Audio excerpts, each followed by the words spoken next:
sijnul mu'min wa jannatul kafir.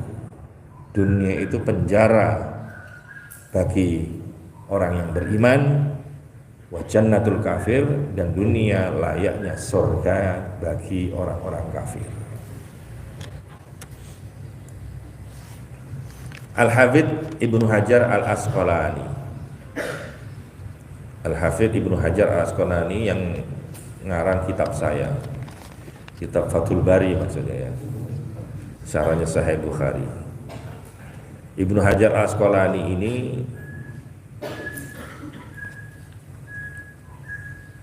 dikenal dengan Al-Asqalani atau Askelon. Asqalani Askelon. Askelon itu satu daerah di Palestina. Jadi nisbat kepada satu daerah, Askelon, Asqalan itu ada di Palestina. Dulu beliau itu menjadi Qadil Qudat. Kalau sekarang adalah Mahkamah Agung. Ya, hakimnya hakim itu Mahkamah Agung di Mesir.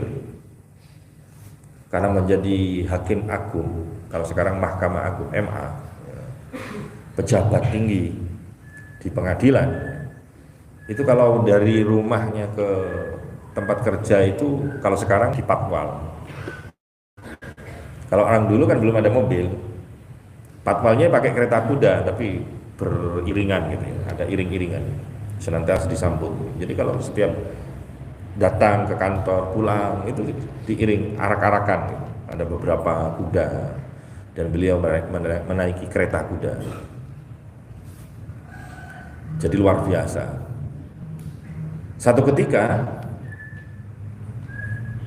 di jalan itu kemudian iring-iringan ini kemudian di-stop oleh orang Yahudi, oleh orang kafir. Orang kafir ini pekerjaannya adalah jual minyak. Di badannya itu sudah berlumuran minyak-minyak. Lah itu yang nyetop, stop, arak-arakan di stop.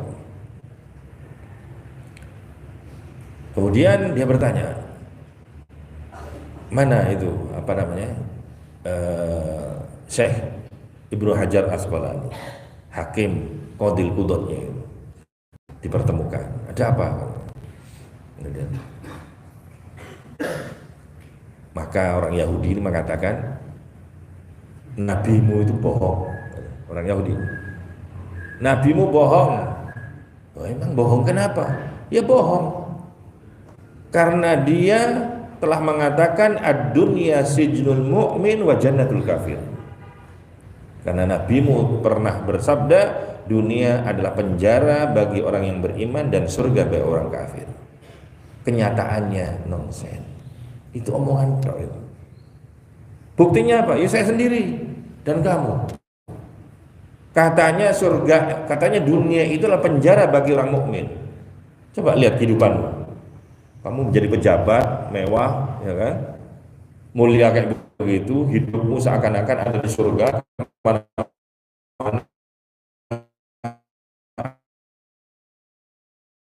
Dunia adalah surga bagi orang kafir. Aku soro urip kuwi, bendina dodolan minyak kayak begini. Apa begini yang disebut dengan surga? Kehidupan dunia. Kenapa? Mestinya kalau hadis itu benar, saya yang jadi mulia, kamu yang hina. Saya kafir, katanya hadis itu dunia bagaikan surga bagi orang kafir. Ya saya yang menjadi pejabat yang mulia, sementara kamu menjadi rakyat jelata. Kok ini kebalik? Berarti kan hadisnya keliru itu. Berarti nabimu bohong. Kenyataannya tidak seperti itu. Ini protesnya orang Yahudi ini. Kemudian Syekh Ibnu Hajar menjawab, dan ini saya nukil dari kitab Faidul Qadir. Katanya Syekh Ibnu Hajar, ana bin nisbati lima a'addallahu li fil akhirah minan na'im ka'anni al'ana fis sijn. Begini, bro,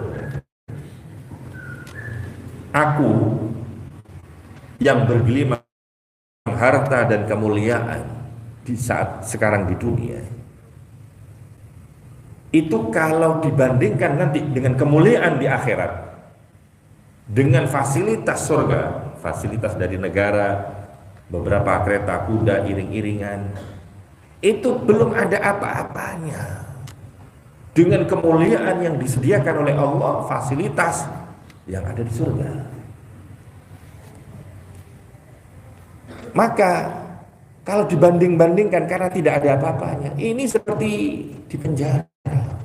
Saya nanti kalau dibandingkan dengan kenikmatan surga yang luar biasa besar, tadi iki tweet, tadi ngene iki masih jarimu enak, cari soro.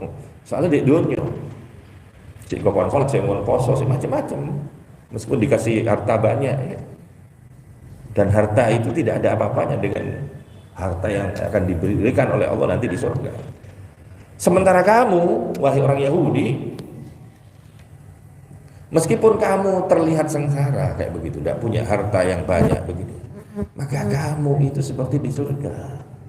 Karena orang kafir itu tidak ada terikat dengan hukum-hukum, mau ngapain, mau yang halal, mau yang haram, ya. Nggak ngerti itu, semuanya dilakukan. Maka kamu itu bebas dengan sebebas-bebasnya. Dan yang kedua, kamu itu kayak di surga. Kalau kesengsaraanmu sekarang itu belum apa-apa dibanding dengan kesengsaraan nanti di neraka. Maka kalau dibandingkan kesengsaraanmu sekarang itu enak, jauh lebih enak. Kamu itu kayak di surga, kamu dimasukkan ke neraka baru tahu kamu itu bagaimana beratnya sekarang, meskipun kamu merasa bagi, karena kenikmatan kamu dikasih kesehatan kayak begitu.